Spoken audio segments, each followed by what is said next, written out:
to go in. That is the... Everybody in the world touched the pad and it should be used.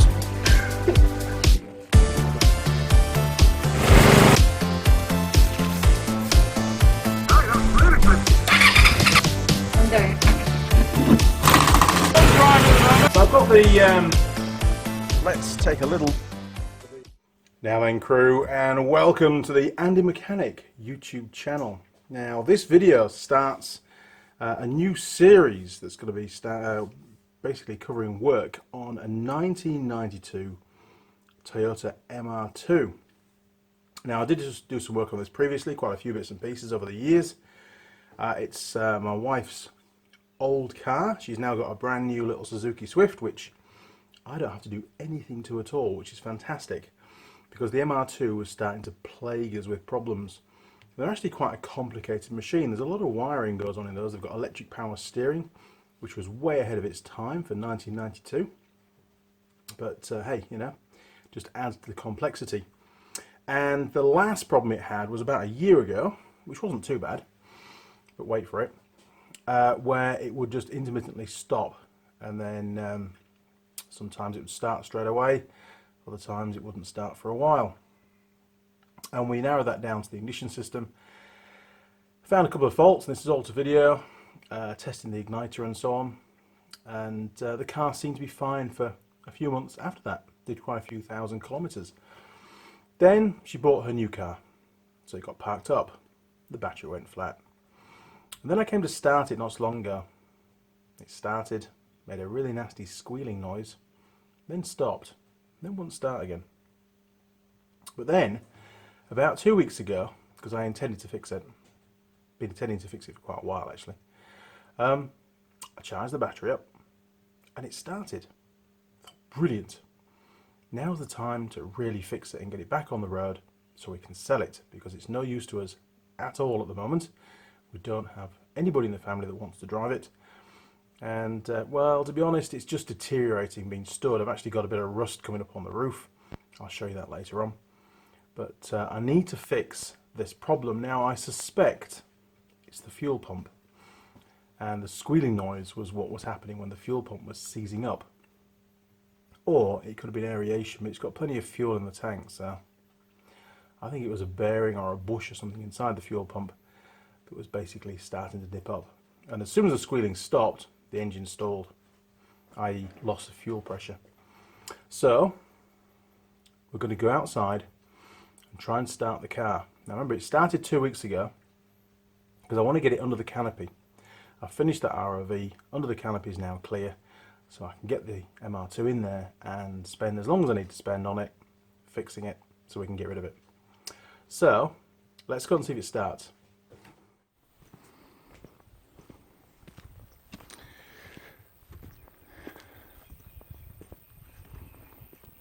And here it is. We've had this car for about 6 years now, so it's done us pretty well. But other than this non-running problem, it's now got a pretty nasty rust patch on the roof. And believe it or not, that's already been bogged once. It's probably going to get bogged again, because I can't bother to take the roof lining out to weld it. Right. Okay. Hopefully the battery's got enough charge left in it, because the alarm does seem to drain this thing pretty quick. That should let us in. Look at the cobwebs. Jeez. Oh man! Oh, set the steering wheel. Shit. Okay. Hand swap. It's really hard to camera. Right, so we're in neutral. Yes. Right, ignition on. Well, that's a good sign. Window down. Okay, clutch down. Holy shit. Okay, well the rev count doesn't work. Brakes are probably all seized on. There's reverse. Okay. Oh, nice.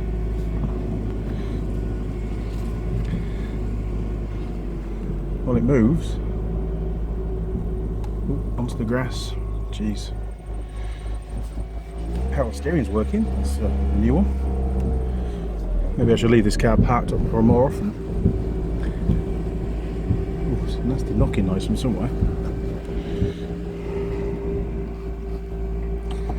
Okay, let's see if we can get it reversed into that canopy. It hasn't run this well for a long time.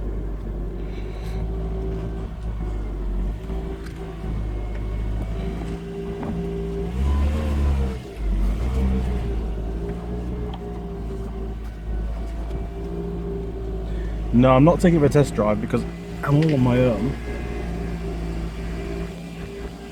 Actually, a bit close to the wall, I think. Maybe look.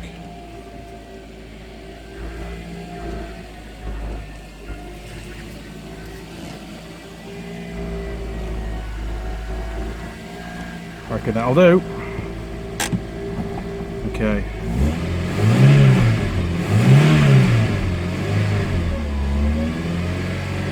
Look at that, no engine warning lights, no nothing, just lots and lots of cobwebs that the camera's struggling with.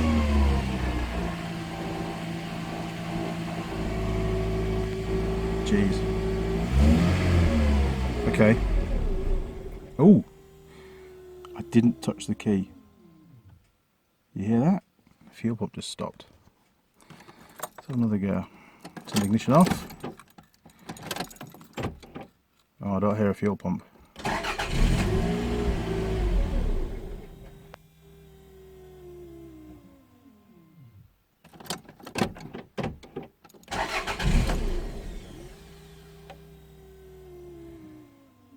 Huh, that's weird.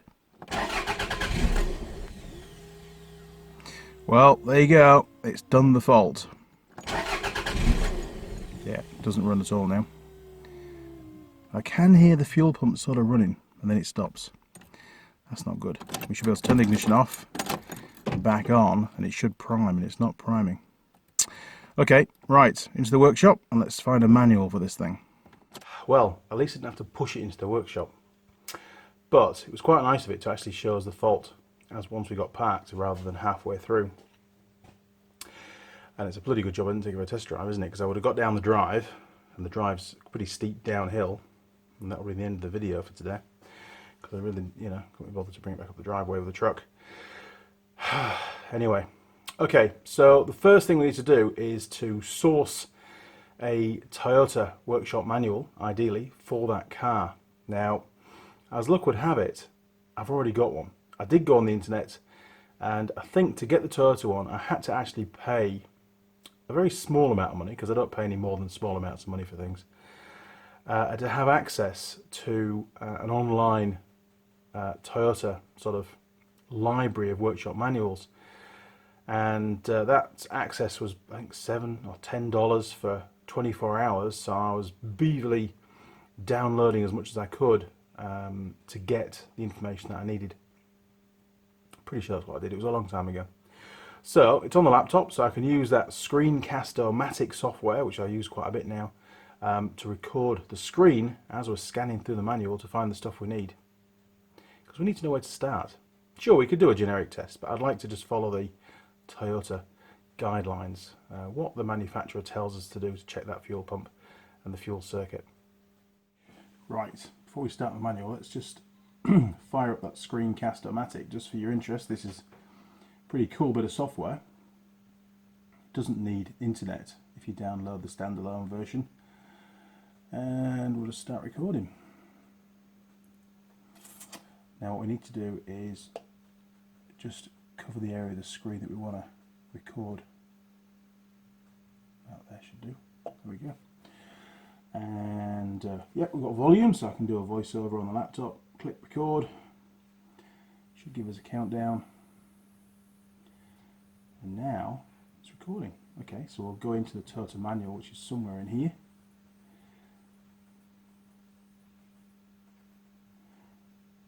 Right, so it was under personal. Here we go. And workshop, that's right. MR2 repairs, perfect. one service manual. Right, we'll get rid of that. And we want fuel system. Oh, look at that. So we can get rid of that as well now. And now we've got the full screen. So let's just scroll up there. Gives us a wiring diagram. And then, okay, another wiring diagram. And then we should have, here we go, first test. Right. On vehicle inspection, check fuel pump operation using the service special tool, I think that will be. Connect terminals plus B, which is battery positive, and FP, which obviously stands for fuel pump. And that's on the diagnostic plug, which is in the engine bay area. So it's the two corners to the left as we look down. Turn on the ignition switch, but don't start the engine. Check there is pressure in the hose from the fuel filter. Right, well, we can do that, can't we? I need to find the fuel filter too. Golly, where the hell's that? Right, that diagnostic plug is just here on the MR2s. So we've got B+, this corner here, you can see that down there, the little key we get. Go on, focus, you can do it, there you go, see? It's got B+ bottom left, and FP for fuel pump top left, B+ bottom left, which is these two terminals here. Now they're full of spray grease because that's one of the things that I do to try and stop corrosion. So rather than use just a piece of wire, I'm just going to use my ammeter just to toggle across, and I get to see what amps are being drawn at the same time. Right, let's get you a close-up. Well, do we need a close-up? We don't really need a close-up, do we? Nah. Okay, so one ammeter. You see that? Yeah, you can see that. Cool. Right. Hopefully these probes will fit. If not, I'm going to have to do something special. Right, we need the ignition turned on, don't we? I did say to probe it first and then turn the ignition on. So, oh yeah, there we go, that's one.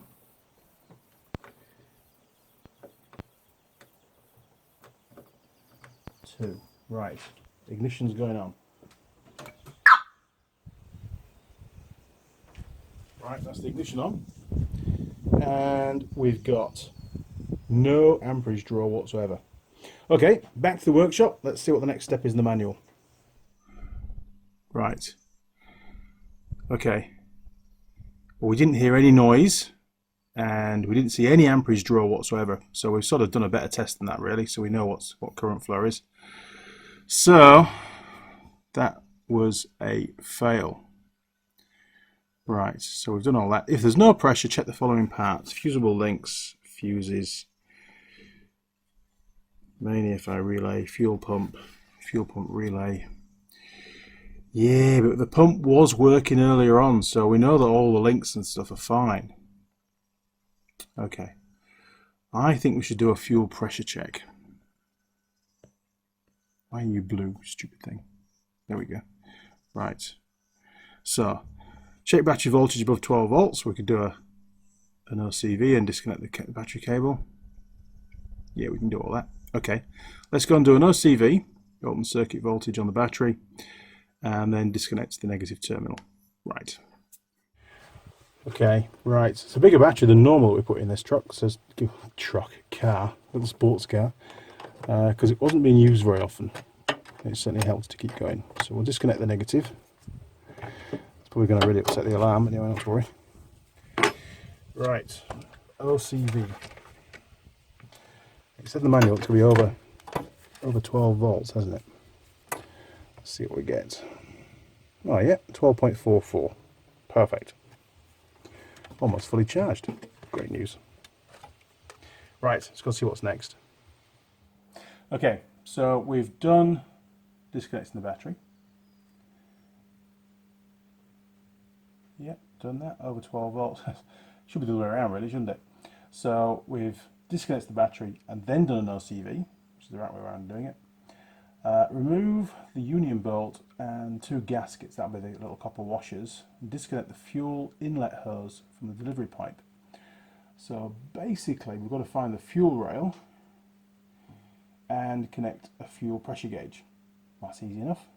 Okay, so we hit a bit of a problem. The bolt, the union for the fuel line to the fuel rail is right underneath the intake manifold. I'll try and get you a bit of a close-up. You can, so much stuff in the way. You can just see that down there, look. There's no way I can get to that without taking all the intake manifold off. That's not what I'm going to do. We're going to find the fuel filter and take the pipe off at the output of the fuel filter. So basically just the other end of the pipe, the fuel feed pipe up to the fuel rail. So the pressure will be just the same. Right. Under the car now. Okay, it looks like a very old fuel filter, so it might be getting a new one of those soon as well. But there's your input from the fuel tank, and the fuel tank is in rather a precarious place. Is that really the input? Hang on a minute. Yes.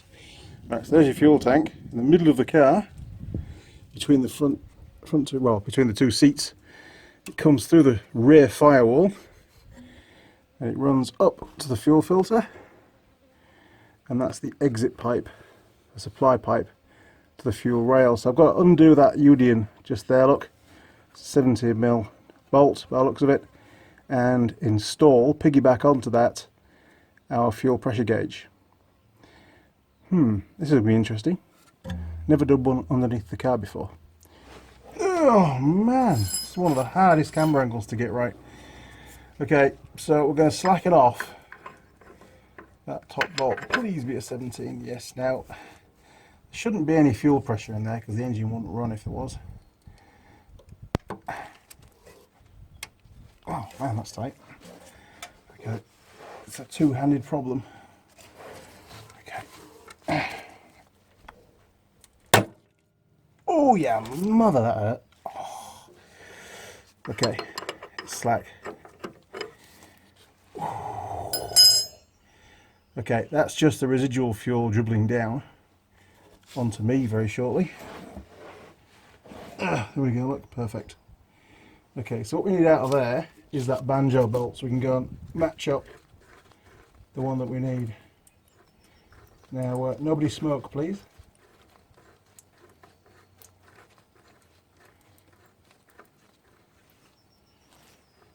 There's no way it's going to be coming out of the fuel tank, because the fuel tank's lower.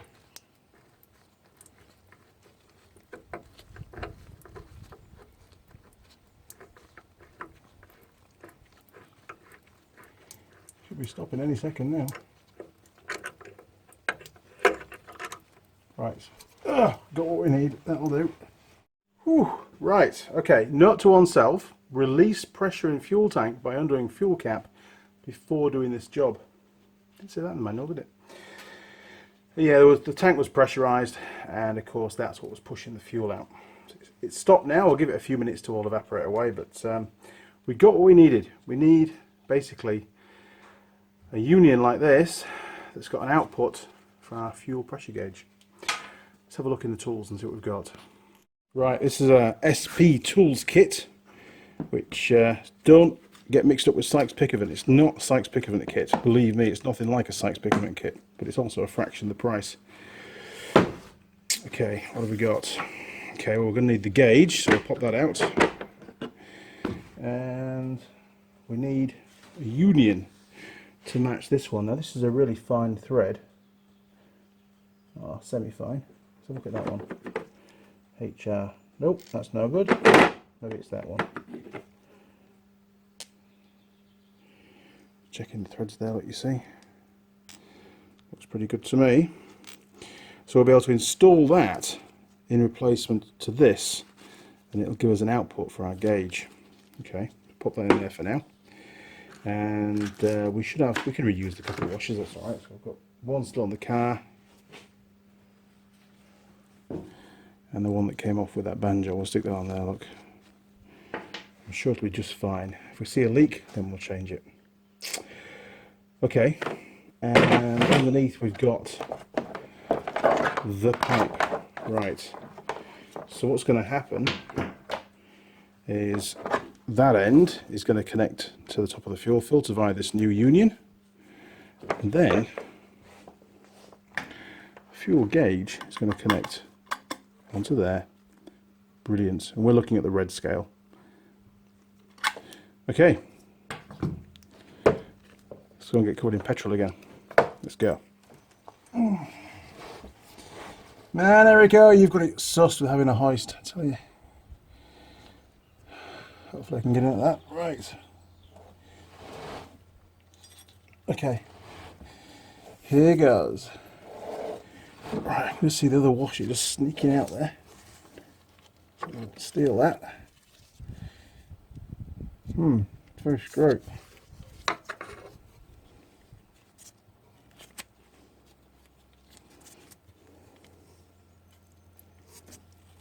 Oh, you bastard. All over the tripod. Fantastic. At least it wasn't on the camera.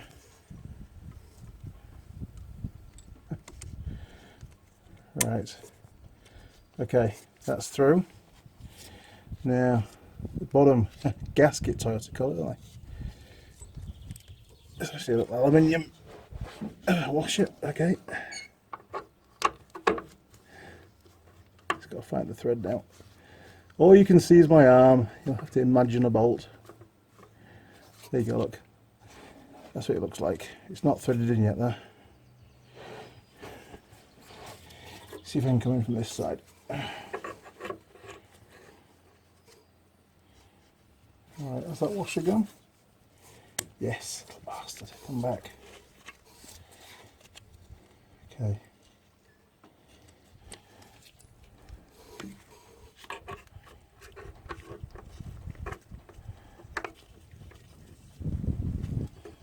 That feels good. Well, that felt better.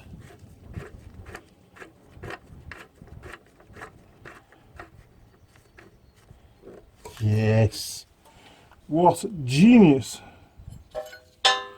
And if I only had the right size spanner, there we go, that's the one.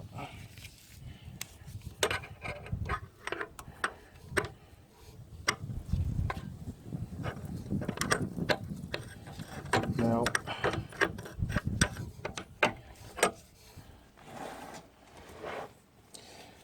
you're going to be a pain in the ass, aren't you now?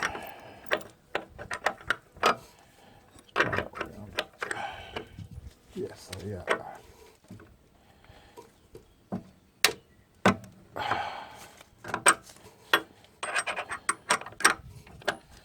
Well, at least now I know my tripod is petrol resistant. I'm sure they didn't design it to be petrol resistant. Man, it wouldn't be a motorbike. So much easier. Right. There we go, that's tight enough. Okay, now I did actually have, which is really unlike me, the forethought to post the pipe down for the gauge, so I'll pop that on now. It's just like an airline fitting, you've got to, there we go, look, lift it up. Cool, that's on. Okay, back to top side. Right, next job, I imagine, is to refit the, the alarm. Bollocks.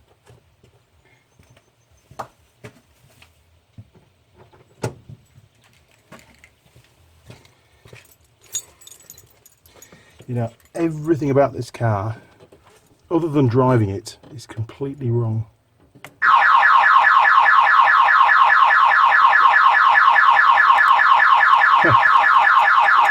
And of course the alarm's now not working. Okay, so now the alarm battery's gone flat. Damn. So we'll try again. No guarantees. Ha! Guess what? I found the battery in the remote the wrong way around. Jesus. What is the world come into, honestly? That battery looks like it's been there for years. Probably makes no difference, actually.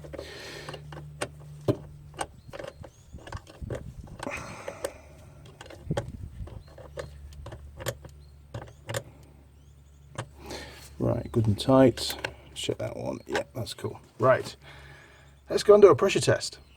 Right, gauge is all set up. We're looking at the red scale. And, well, let's not worry too much about spec. Let's see what we get and then go and check it against spec. Assuming, of course, that we get something.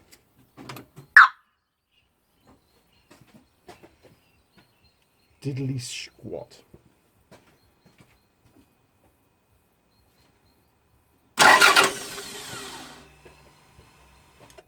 This is getting interesting. So when I crank the engine, we get a reading. Okay, well, let's see if it starts. It might start.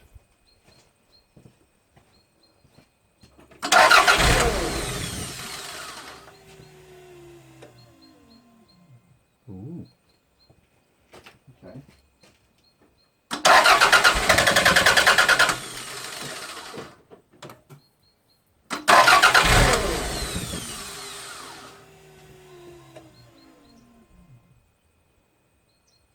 Oh, we've got fuel pressure. 40 psi. Maybe it's not a fuel pump problem. Maybe it's something else. So we can just dump the pressure out. We've got a little pipe where we can do that. There we go. Wonderful. Right. So we'll do that that check on the diagnostic plug again. Right. So the two terminals in question, just to double check, is pointy stick, that one and this one. But I've noticed that on this one we can see the metal terminal, but on this one it looks like there's nothing in there. It looks completely empty. Well, no wonder it wasn't activating the fuel pump before. So what the hell's going on? Why is there no terminal in there? That's not what the manual says. Is there even a wire? Let's have a look. We can get in. Oh, very brittle plastic. Luckily we're going to sell it. Right. Well, there's the hingy bit. So how do we get that off there? Tape. We have to de-tape it. Flat screwdriver. I mean, don't get me wrong, this is an incredible car. It really is. It's so much fun to drive. But inversely proportional, it's so much not fun to fix. It's an absolute pain in the ass, it really is. Nothing has ever been an easy job on this machine. It's had a new alternator, it's had a new radiator. The engine's actually been cooked really badly. But saying that, it still goes. Which is pretty good. Right, that should come off there, hopefully. There we go. Okay. Right. So, oh, there is a wire. Ah, there you go. Look, it's dropped down the bottom. So that is our fuel pump wire. So we need to connect that to the battery positive. We can do that. Okay, so back onto amps. God, wish we'd spotted that before. Okay.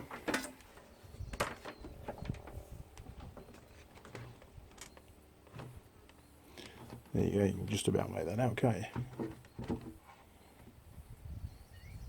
you? Perfect. Right, so B plus, which is that one. Definitely got a probe in last time. There we go. Onto the fuel pump one. Okay, I need a crocodile clip. Right, so let me just trap that on there.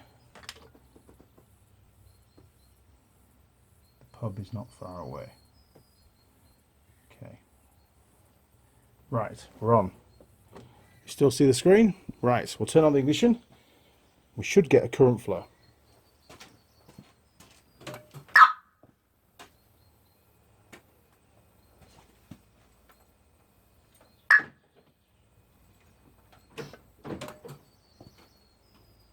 Okay. Not getting diddly shit, are we? Alright, let's go. go back to basics. So, is there actually a voltage on the B plus terminal? Let's check that.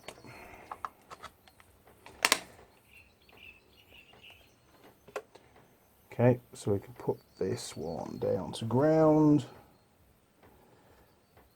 Okay, well, there's nothing there at the moment, really. So let's turn on the ignition. See what we get. Alright, ignition's on. Ah, okay, we have.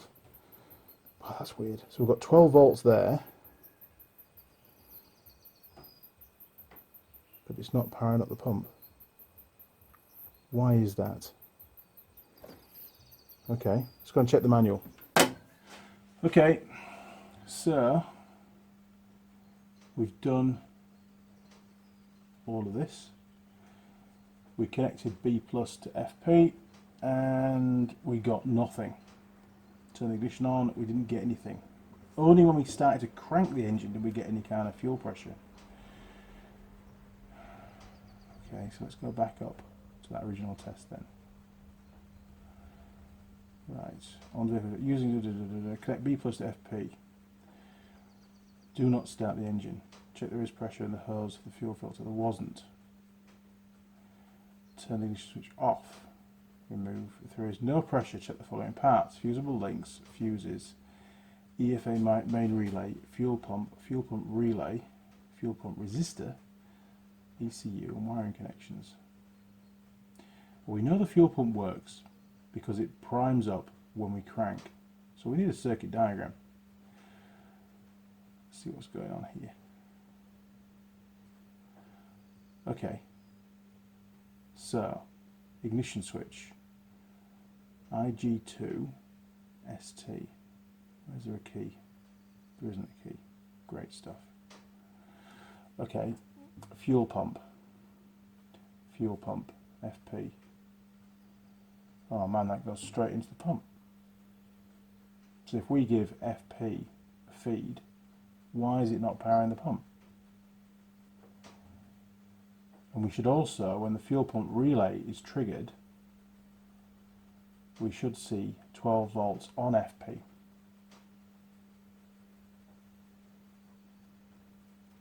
Let's try that. We haven't done that test yet. Let's put our multimeter on volts, positive on FP, earth onto ground, turn on the ignition, and then crank. See what the difference is. Cool. We have a plan. Okay, let's put the earth lead down to ground. That should be pretty good ground on there. Okay, that's that bit done. And our positive now needs to go onto the fuel pump wire. FP.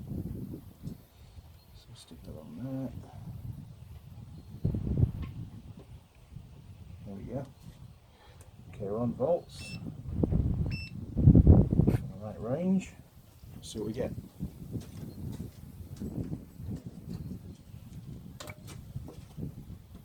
Nothing. Right, 0 volts with ignition turned on. Let's see what we get during crank.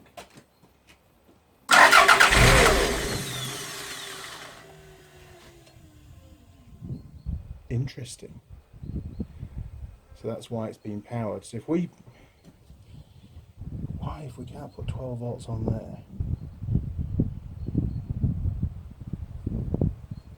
Why is it not running? Doesn't make sense to me. Okay. So we'll just get rid of that.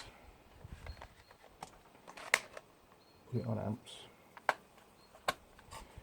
Or is there a problem with the meter? Has it got a blown fuse in the meter? Geez, that'll be interesting, won't it? Right, give it one more chance.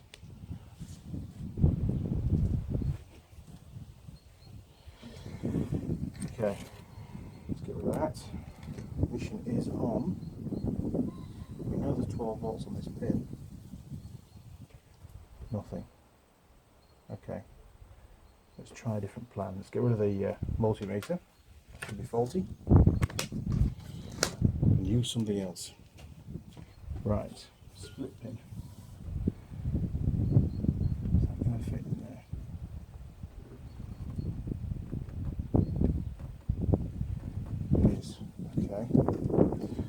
use our little jumper lead, fuel pump, 12 volts. So we're now supplying the fuel pump permanent. So we had a problem with the multimeter. So the engine should keep running now.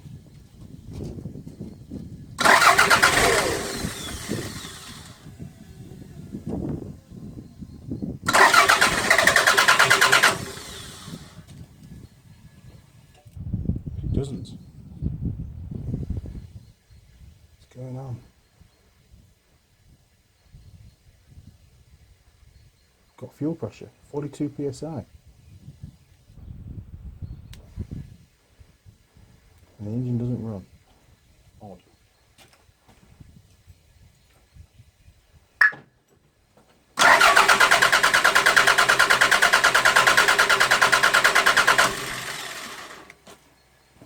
Okay, back to the manual. Geez, I've been really plagued with problems for this particular video on this diagnostics. On the diagnostic plug itself, the pin for the fuel pump had dropped down, so it wasn't making contact when we first tested it. And in addition to that, it was never going to work because the internal fuse on the multimeter, on the amp circuit, had failed. Anyway, I think we have proved something. The engine is stalling, not because of a drop in fuel pressure. That gauge is showing us that there's about 42, 43 psi in the fuel rail. Plenty of fuel pressure. The engine is stalling. Why is it doing that? I don't know. We need to dig a bit deeper. But it's not a fuel pump problem. Okay, well, you'll have to wait to the next video because I've got to go out now. Alright crew, well, put your comments down the bottom. What do you think it could be? I'll see you later on. If you found this video helpful, I'm not sure whether you did or not, we'll have to wait and see, then why not click on the subscribe button, and then you'll see a little gear icon turn up. Click on the gear icon, and then you can tick the box to turn on notifications. If you're on a smart device, you can do the same thing with the little bell icon. Just click on that, and our friends down at YouTube will send you, flies, I hate them. They will send you an email as and when I upload any new videos. You'll also find me on Facebook, Instagram, Google+, and Twitter. Feel free to communicate through any of those portals. You can also send me a private message through Facebook on the messenger that they have, and I will get back to you, guaranteed. Just maybe not straight away. Initially though, first point of contact, I'd be grateful if you could do it through YouTube on the comments section, because let's face it, that's where the videos are. Okay crew, well, until next time, see you. Cheers, over and out.